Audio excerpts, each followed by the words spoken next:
This is something that we have to remember. Our defense of VP Inday must always be active. Hindi yung passive na, ay, huwag mong pansinin yung issue na yan. Hindi. Pagdating kay VP Inday, we must speak up. Basta VP Inday. For two reasons. Number one, active defense, of course, para alam ng mga nampupusit dyan na nagbabantay tayo at pinoprotektahan natin yung mandatong binigay natin kay VP Inday. Number two, the more often we mention her name, the better it is for her. Okay? That is also a form of reminding people of who the future candidates are going to be. Hindi natin pwede pabayaan na mabaon siya sa limot.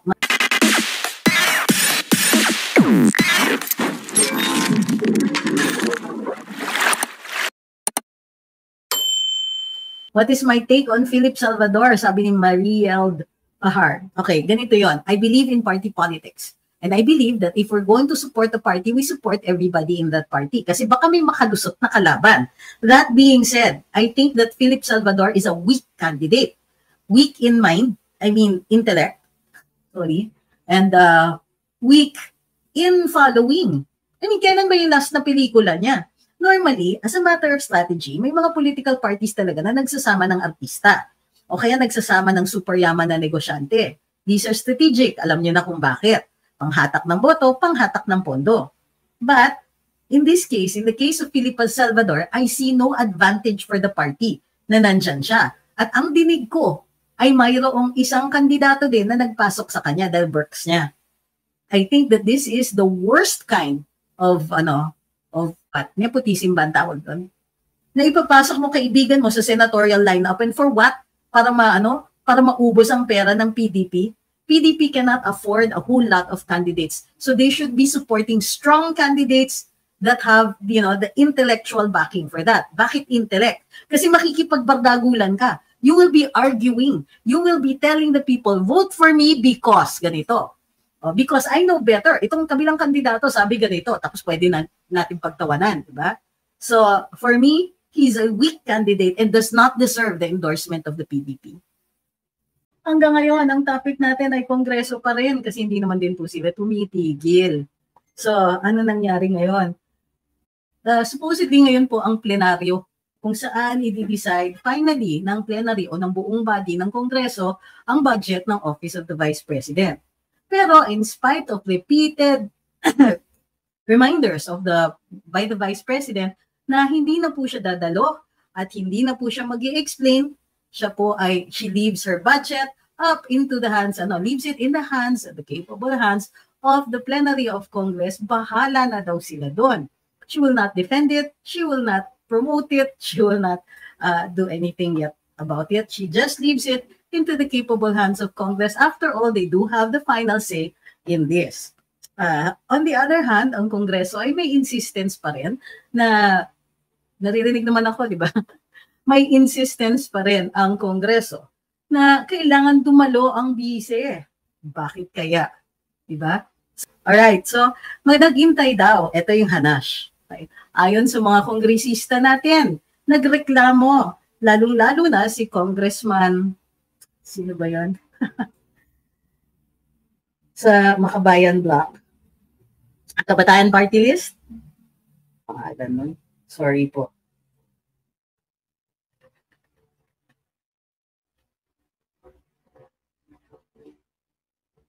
Si Raul Manuel, magandang gabi.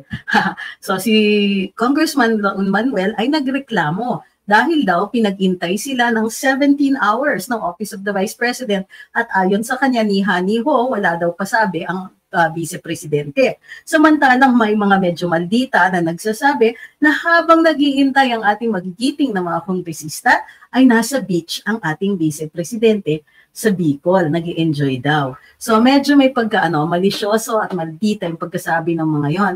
In the meantime, etong sabi ng Office of the Vice President, fake news. Hindi pinag-intay ni Vice ang ating mga kongresista. On the contrary. Diba? Sabi niya, as early as September 11 po yung date ng letter, pero September 16 natanggap ni Congressman Zia Alonto sa kanyang opisina. Si Congressman Zia Alonto Adyong ang budget sponsor po ng OVP. At ang sabi ni Vice, alam na ni Kong Adyong na hindi na dadalo si Vice Presidente. and that she leaves the deliberation of the OVP budget proposal to the plenary and entirely to the pleasure of the House of Representatives. So, nandun po yon sa kanyang sulat. Makikita niyo po yung sulat dito sa kanyang sa kanyang post sa Office of the Vice President. Sabi kasi nandito sa kaliwa yung quote kay Congressman Raul Manuel that we waited for 17 hours VP Sara's dodging of the budget debate. Sabi ni Congressman Raul. So, apparently may nagpupusit tungkol dito sa kanyang hindi pagpapakita. But that's not the only thing na pinupusit nila. Nagkaroon po ng press conference today ang ating mga kongresista at naging malaking bahagi dito yung kanilang pag-express ng desire na sana dumating naman daw si VP Sara at mayroon pa pong hanggang ano bang date niya.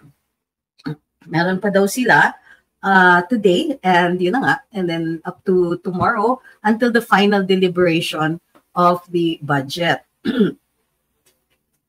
So ang question, bakit kailangan pa nilang intayin? Maliwanag naman sa pahayag ng ating Vice Presidente na hindi na po siya dadating and that she leaves this to the House.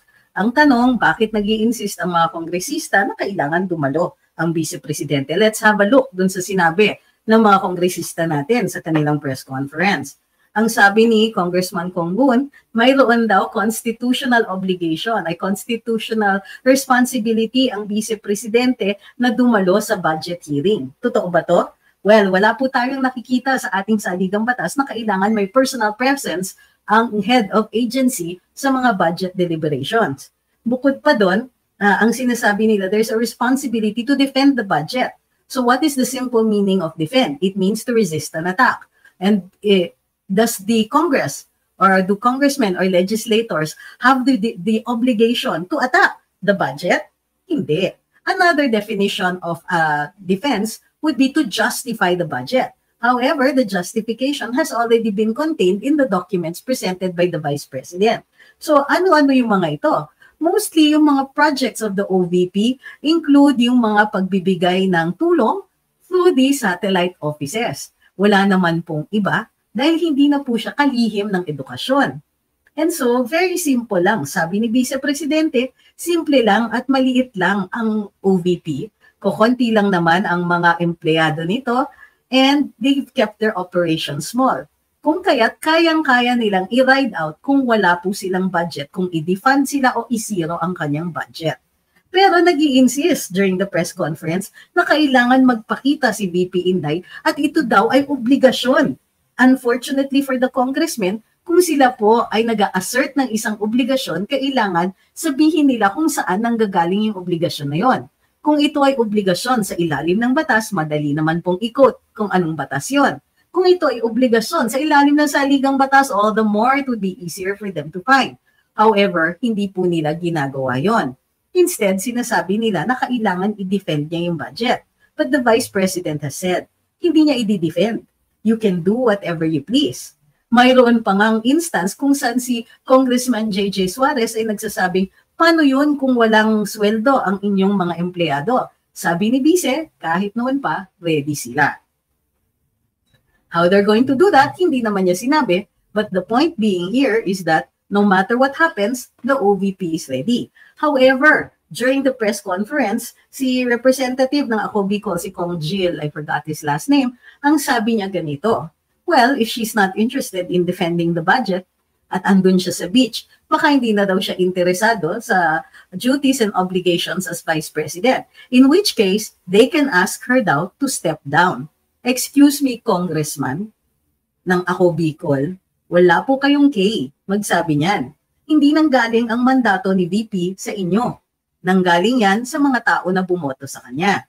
At kung sakasakali man, and it's clearly obvious that you are projecting na hindi siya interesado, she has continued her work, by the way.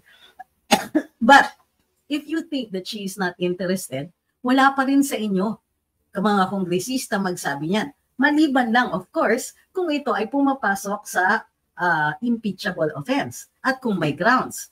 Nagsabi naman si Kong Gonzales, kung di po ako nagkakamali, na betrayal daw ito of the public trust. Pero hindi niya inaamin na aabot yung betrayal of public trust na yan to the point of impeachment.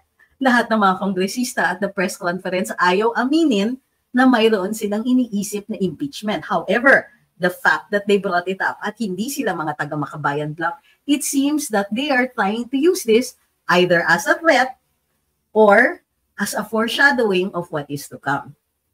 As a threat, it falls flat. Alam na natin na may nagtatangka dyan at hindi naman sinisikreto ng Makabayan bloc yung kanilang mga intensyon. Again, what is this all about? Again, the Vice President has repeatedly reiterated, it's about 2028. This entire exercise on the budget is simply a do not vote for Inday Sara operation. Okay? So in the meantime, can we have a look at your questions? Arlene Carubin Fuentes says, can the Crocs use it as grounds for impeachment? Yes, but this is how wide the discretion of Congress is. Pwede nilang ipagkasya yan sa kahit anong gusto nilang ground, sa totoo lang. Because they are the ones who are going to interpret the constitutional grounds that are laid out. Diba? Sila po yung magdi-decide nun. Rhea Duarte says, yung mga rallyista na sa kalye na naman at sinisigaw mag-resign si VP Inday. Sa tingin ko, pakananang tatlong makabayad yan. Okay, let's be clear. Hindi tayo galit sa kanila na nagrarally sila, kasi ginagawa natin yun. Okay? What we don't agree is the reason kung bakit nagrarally sila. At ang reason na yon ay dahil gusto nilang patalsikin yung pinaka-trusted na, na public servant at saka yung tao na pinakamataas ang mandato na nakuha sa eleksyon.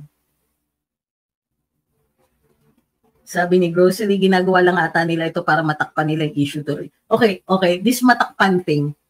I get it, yes, sagutan yan. Pero I think matakpan is not exactly the right term. Kasi hindi naman yung brains natin are capable of more than one issue at a time. So let's stop using that matakpan. But this is their answer. Kumbaga, hindi takpan kasi obviously that's not gonna work. Okay, let's be precise in our arguments. They're doing this because, well, I think that itong issue ng KVP Inday ay nag-umpisa long before we found out about the gold issue. Yung gold issue na yan, they have been successful in keeping it quiet. Kung hindi lang ni-report nga ng Esquire, hindi naman tayo naka-discover niyan eh. Esquire yung naglabas niyan eh. And it wasn't about VP Inday. So I think those two are unrelated. The point being here is that they want to keep going after the VP, not just because meron silang mga kasalanan, there's that, but also because they want to get rid of her. They want her to not win any election, assuming aabot tayo sa election, because they are as much vested in not having any elections as we are. Gusto nila sila pa rin tuloy-tuloy. So let's be precise here. They want Inday out of the way. It isn't about the issues they get involved in. Bakit? When did they care? When did they really care about how they look or what we say about them? Yun nga nagsasabi tayong hair follicle test, kayang-kaya nila tayong i-ignore. What makes you think that any other issue here needs to be covered up? No, they want Inday out of the way. They want her discredited. They want her, in fact, if she was out of office, they would be very, very happy about that because then wala siyang platform. Hi sa lahat na nandito ngayon. Sandro Manolo says, yung president nagpasa ng House Bill para ma-approve agad ang GAA 6 billion. What do you mean nagpasa? The president cannot pass a House Bill, but he can certify the GAA as urgent. Jepoy says, ano po masasabi ninyo sa binibenta na daw na reserve gold? Actually, which reminds me, apparently, these are gold reserves, and yesterday pinag-usapan natin ito. I need to correct myself, we are not gold back anymore sa ating pera, so it has nothing to do with that. Gold reserves project the stability of the country and the fact that it can be relied on later on. So kung may gold reserves ka, you telegraph to the other nations of your economic stability. That is why it's still a big question kung bakit binenta ito at hindi nagsasabi ang Bangko Sentral tungkol dito. Okay, uulitin ko para dun sa mga nagsasabing pwede bang i-abolish ang Kongreso? No, not by law. It's in the Constitution. Pag ang body, ang ahensya, or ang form ng ang ahensya ng gobyerno o branch ng government ay nakasaad sa saligang batas, you will have to change the Constitution in order for you to abolish any of the bodies.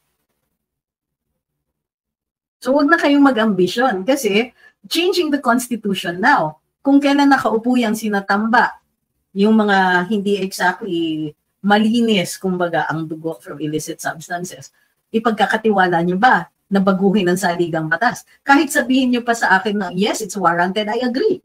Marami rin pwede natin baguhin sa saligang batas, pero it is so much more dangerous to put it in the hands of the Congress right now. Renzo says, paano kung may magic sarap na naman yung sa machine na gagamitin sa election? Do you want to stop? Yun ang tanong ko. By bringing it up, ang ginagawa ninyo ay, people will lose trust in the electoral system. Do you want people to lose trust in the electoral system? It means yung mga kakampi natin hindi din boboto. Which means parang binigay na natin lahat ng mga upuan dyan sa Kongreso, sa mga local governments and so on, dito kinatamba. Why? Diba? If you don't participate, it will be a fact that lahat ng mga posisyon mapupunta sa kanila. So, but if you participate, regardless of the threat of dayaan, then at least kahit paano may chance tayo. Tandaan ninyo, ipinanalo natin si PRD. Dinaya naman talaga siya, pero nanalo pa rin. And so that's how you win. You have to win with a lot of votes. But if you keep bringing that up, if you keep questioning, if you keep telling people na paano kung dayain, baka dadayain, and so on, then people lose trust and you are shooting yourself in the foot. Of course, that's always a possibility. But if you keep talking about it like that, then people will say, oh nga, what's the point? Natamarin na silang pumunta sa mga presinto para to cast their votes. And so it's goodbye. Any hope. So what do you want to do? Even if there is nothing that we can do about the possible cheating, you still have to vote. Because not voting makes it a certainty na matatalo tayo.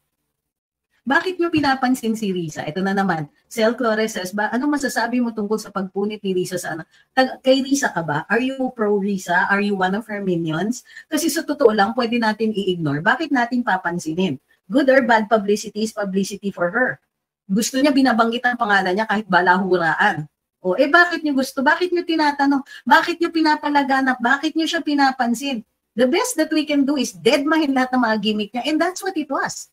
It was a gimmick. Siyempre, may papunit-punit pa sila ng ganyan. Kita mo kaate-ate pa yung pagkapunit, ganon-ganon.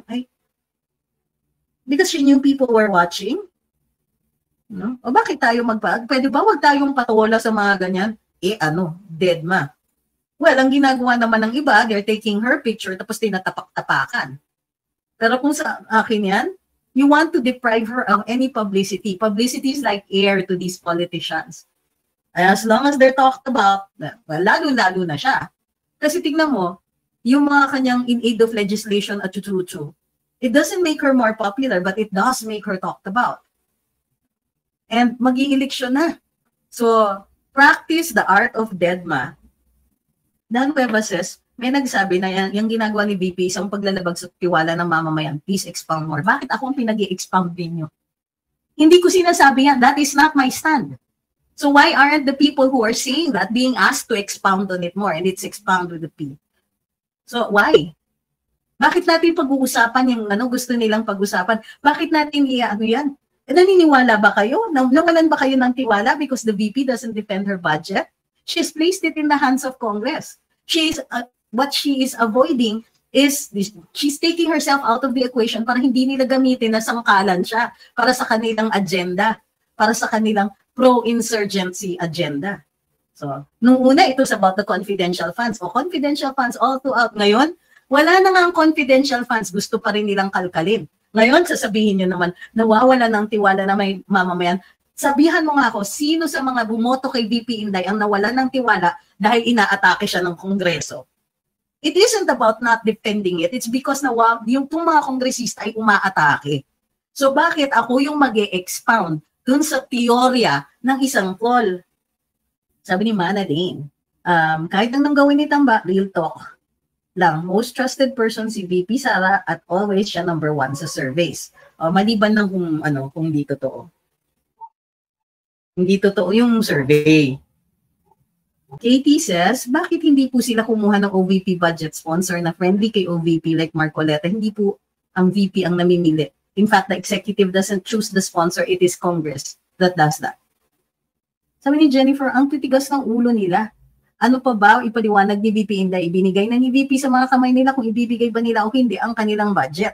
Jasmine Orosa says they're just diverting this VP issue again from the selling of our reserve gold. Divert? No, I don't think so. Talaga naman gusto nilang paalisin si VP Inday.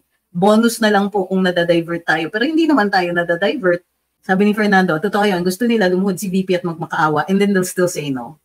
Rosella says, kahit umabot pa tayo sa mga mag-GoFundMe kung kaluluwa naman ang kapalit. Marde says, ayos yan, balimbing na abogada, daldal pa more. Daldal pala ako po, daldal pa more. Ba't ka nandito? Punta ka naman ng punta. Ayos yan, balimbing. Kailan ako pumalimbing? Kaya nga hindi ako nagugustuhan ni First Lady dahil Duterte ako and that never changed. Ang problema mo, Mr. Marde, indelible infante. Indelible talaga. Indelible infante. Is that itong si Presidente Bongbong Marcos, nung siya ay nangangampanya, nambubudol siya. Pinalabas niya na pro-Duterte siya. Kaya nakakuha siya ng cabinet secretary na pro-Duterte. So sasabihin mo, balimbing, hindi ako ang balimbing, yung presidente niyo po ang bumalimbing. Nag-pretend siya na pro-Duterte siya. Yung pala, all this time, he was just pro himself. And yet, that's the kind of people who, have a streak of insanity in them. Nagagalit sila dun sa mga vloggers, pero pakinig naman sila ng pakinig. So, anong tawag sa inyo? And are you hoping I'm going to change my mind just because you insulted me or tried to insult me? Siguro, I'm made of better stuff than that. And yes, I have been at this much, much longer than you have, even if you're ancient. Sabi ni Ivoni, unyang mo si Marcos, the problem with people like Mr. Marde Indelible Infante is this. Is that they think that by insulting me, inaangat nila yung kanilang idol. Instead, the opposite is what happens. Chester says, we love you and we support you. Grabe po demolition job ni Tamba and friends kay VP Inday. Sobrang obvious ng agenda nila. Sobrang sasama ng ugali at ng buti. Francis Havelona says, tell me if I'm wrong, ang mga mayor, governor, congressman, PNP at AFP may mga confidential funds ba? They do have discretionary funds. And yeah, discretionary po. Sa PNP, they have intel and confidential funds. Mayors also have confidential funds. And kung di ako nagkakamali, governors. Travel Load says, saan manalo si VP Duterte sa 2028 kung tatakbo siyang presidente? Para makita natin kung anong mukha pa ang ipapakita ng mga buwaya pag siya na ang Pangulo. Bright says, kita naman ang pagka-weaponize nila ng budget deliberation para sirain si VP. At ang pinakamatindi ay impeachment. May statement na po ang Bangko Sentral tungkol dun sa gold.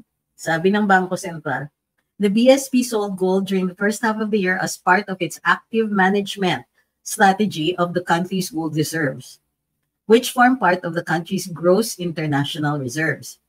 The BSP took advantage of the higher prices of gold in the market and generated additional income without compromising the primary objectives for holding gold, which are insurance and safety. Amid the gold sales, the country's GIR, or gross international reserves, has remained robust. With the end August 2024 figure rising to 107.9 billion as of end December 2023. Ano ba? The GIR level provides adequate external liquidity buffer and is equivalent to 7.8 months worth of imports of goods and payment of services and primary income. It also represents about 6 times the country's short-term external debt based on original maturity and 3.8 times based on residual maturity. Bukas na natin babaklasin yan. The question is, where did it go, diba? Where does that money go? The Bangko Sentral is very quiet about it. That's not true. Franz Penles said, ang nagsabing mag-resign si VP Sara, no, it was Congressman Jill of Ako Bicol. We will ask her to step down. Betty Nia says, saan sila naka-generate ng income? Patawa ba sila? Hindi namin ramdam nag-generate ng trabaho. Bukod pa doon, kaya nga po humina ang peso dahil mas mataas ang ating importations kesa sa exports. So, di ba? And we are losing money. Dollar reserves natin yon. Sabi ni Alvin, kailan po uli ang second hearing ng good governance? Wala naman pong sinabi. Sabi ni Bigos, linyahan ng mga pink sa amin ngayon, in fairness daw at maganda ang pamamalakad ni BBM. Saan naman nila nakita yun? Anyari sa never again. O nga eh. Sabi ni Ma'am Diane Kim, what are the odds na ituloy yung impeachment? I think kasi kulang yung numbers nila sa Senate. Why you're asking the chances because tataya kayo? Why are you asking odds? Ma'am, ganito yun eh. There's no standard or basis. I don't understand questions that ask, what are the chances? What are the odds? What are the ganon? Guys, do you understand the expressions that you are using? These are betting terms. Kaya po tinatanong niya na what are the odds is because usually tataya ka. Long shot ba ito? O marami the odds are in your favor? Mga ganyan. But when you ask me that, and I'm very precise with my words, I will tell you that I have no standard for determining the odds of an impeachment. What I do know is that they want it. Okay? But the only thing balancing that interest out is the fact that it might make VP Inday the underdog. And it might push the military or whoever into an action that they wouldn't want. Yun lang po yung nagko-compete na interests yan. Is that the best you can do? My goodness, the kind of trolls we're getting, sobra ng kanal. Tingnan nyo, yung mga trolls, mga Sara, Ulo, Pusit, Lustay. And I know who says that, kung sino yung vlogger na ginagaya ninyo. And yung vlogger na yon, alam nyo, hindi ka nais-nais at hindi nyo dapat ginagaya. Kasi name-calling lang po ang ginagawa niya. Paano ka makaka-convince ng mga tao? Wag mo itong boboto. Kasi, di ba, wala, you're just making fun of her name. You're just making fun of her without substantiating it. So ano naman klaseng argumento yung name-calling na yan? That's the lowest, pinaka-kanal, pinaka-class, pinaka-walang value kind of political discourse. Sus, come on. I mean, really? Pupunta kayo dito para magsabi ng ganyan? Tapos yung gagayahin nyo, yung pinaka-kanal din na na vlogger? Wow. Montoy says, di po ba mag-apply ang 6713 sa mga kongresista? Nag-a-apply po. Pero yung matatanggal sila sa opisina, iba po yun. Kasi kahit i-administrative case sila sa ombudsman, o i-criminal, kahit criminal case, hindi sila matatanggal bilang kongresista unless the ethics committee says so. So, kung ang punto ninyo ay matanggal sila, you're barking up the wrong tree. That is the correct expression, ha? Arman says, yung sila na nag-allocate ng budget ng VP tapos gusto pa din nila attendin ng budget hearing si VP, mga buwang talaga. Totoo yun. Hindi ba in-announce pa nga ni Congresswoman Kimbo na 700 plus million na lang po ang i-allocate nila sa Office of the Vice President. Pero gusto pa rin na siya yung dumalo. Sila na nga yung nag-set kung magkanong ibibigay nila sa OVP, tapos gusto pa rin nila na dumalo at i-justify ni VP yan. Anong i-justify niya? Sila na nga ang nag-set. Pichi Cruces, kapal din ang mukha ng mga congressmen na nagpa-press conference dahil hindi sumipot si VP. Yung taga Bicol, yabang na nagsabi na mag-resign na lang si VP. Actually, what he said is, we can ask her to step down and let the people decide who needs to resign. O yun, tama yun. Di ba? Mas malaki kaya yung mandato ni VP Inday kaysa sa kanya. At hello, Vice President yun. Sabi ni Mami Yaya, sobra na paninira ng admin na ito kay VP, mas dumadami ang suporta kay Inday, dinadaya ng admin ng surveys para mind conditioning para hindi mahirap sa pandaraya sa eleksyon. This is something that we have to remember. Our defense of VP Inday must always be active. Hindi yung passive na, ay, huwag mong pansinin yung issue na yan. Hindi. Pagdating kay VP Inday, we must speak up. Basta VP Inday. For two reasons. Number one, active defense, of course, para alam ng mga nampupusit dyan na nagbabantay tayo at pinoprotektahan natin yung mandatong binigay natin kay VP Inday. Number two, the more often we mention her name, the better it is for her. Okay? That is also a form of reminding people of who the future candidates are going to be. Hindi natin pwede pabayaan na mabaon siya sa limot. What is my take on Philip Salvador? Sabi ni Mariel Pahar. Okay, ganito yon. I believe in party politics. And I believe that if we're going to support the party, we support everybody in that party. Kasi baka may makalusot na kalaban. That being said, I think that Philip Salvador is a weak candidate. Weak in mind, I mean intellect, and weak in following. I mean, kailan ba yung last na pelikula niya? Normally, as a matter of strategy, may mga political parties talaga na nagsasama ng artista o kaya nagsasama ng super yaman na negosyante. These are strategic. Alam niyo na kung bakit. Panghatak ng boto, panghatak ng pondo. But, in this case, in the case of Philip Salvador, I see no advantage for the party na nandyan siya. At ang dinig ko ay mayroong isang kandidato din na nagpasok sa kanya dahil works niya. I think that this is the worst kind of nepotism ba ang tawag doon? Na ipapasok mo kaibigan mo sa senatorial lineup and for what? Para maubos ang pera ng PDP. PDP cannot afford a whole lot of candidates. So they should be supporting strong candidates that have, the intellectual backing for that. Bakit intellect? Kasi makikipagbardagulan ka. You will be arguing. You will be telling the people, vote for me because ganito. Because I know better. Itong kabilang kandidato sabi ganito. Tapos pwede natin pagtawanan. Diba?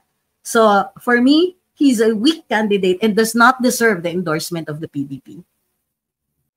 Yan ba yung self-proclaimed ghostwriter daw siya ni Sas? Hindi. Mas kanal pa dun. Rozel's dad says, wag na lang pansinin ng mga trolls. Ayoko nga. Pinansin ko na eh. Tapos ngayon niya sasabihin, wag pansinin. Hindi na rin po. Iba na po ngayon. Yung mga resibo-resibo na sinasabi ninyo, iba na po. Iba po yung basis para dun sa troll farm dun sa sa Mandaluyong. Ito yung mga trolls na hinahire ng Malacanang. Hindi na po ganyan. Old school na po yan. Buwanan po ang kanilang sweldo ngayon. Ang importante ay basta makapost sila, whether or not sagutin. Sabi ni Remigio Rolion Jr., attorney ka, di ba? Ask yourself. Kayo yung nagtatanong tapos ask yourself, oh my goodness. I think that you're the kind of person who meets with a lot of middle fingers in his life. My goodness. Sabi ni Den, will you give us a list of senatorial candidates? Yes, once we have the final list of who are going to be candidates. Dito de Torres says, kultura na sa Pilipinas pag wala na sa pwesto ang Pangulo tsaka makakasuhan.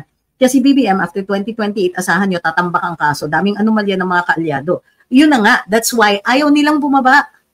Sabi ni C1, 700 something na lang daw kasi papambili pa ni Kimbo ng Hermes.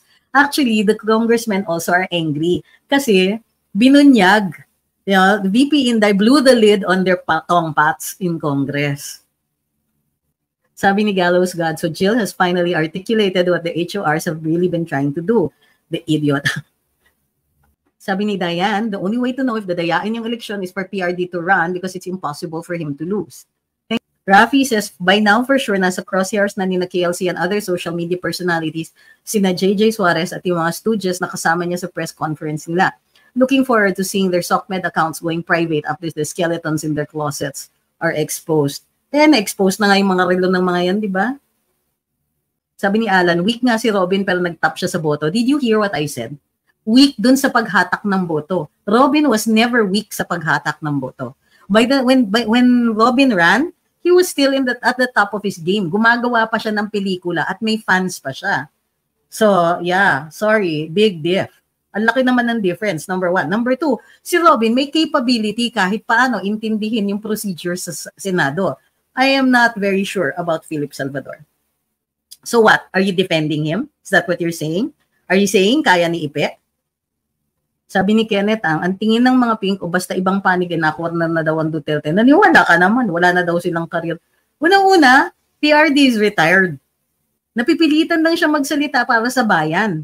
Hey, sa totoo lang, he would have wanted to just, read books, relax, and enjoy his grandchildren time, mga ganyan. But no. Ito maganda si 123 Real. I educate tricycle drivers every time I ride one. Sometimes cashiers, all kinds of masa. Good one, ma'am. Bernie Castillo said, I agree po na weak candidate si Mr. Salvador. This is politics. Ibang politika sa altista. Yes, kasi makikidebate. Kaya ba niyang makipagdebate? Kaya ba niyang sagutin? Halimbawa, pag tinanong niyo siya, thank you kay Little Bella. Pag tinanong niyo siya, kamusta naman ang dollar reserves ng central bank? Paano siya sasagot?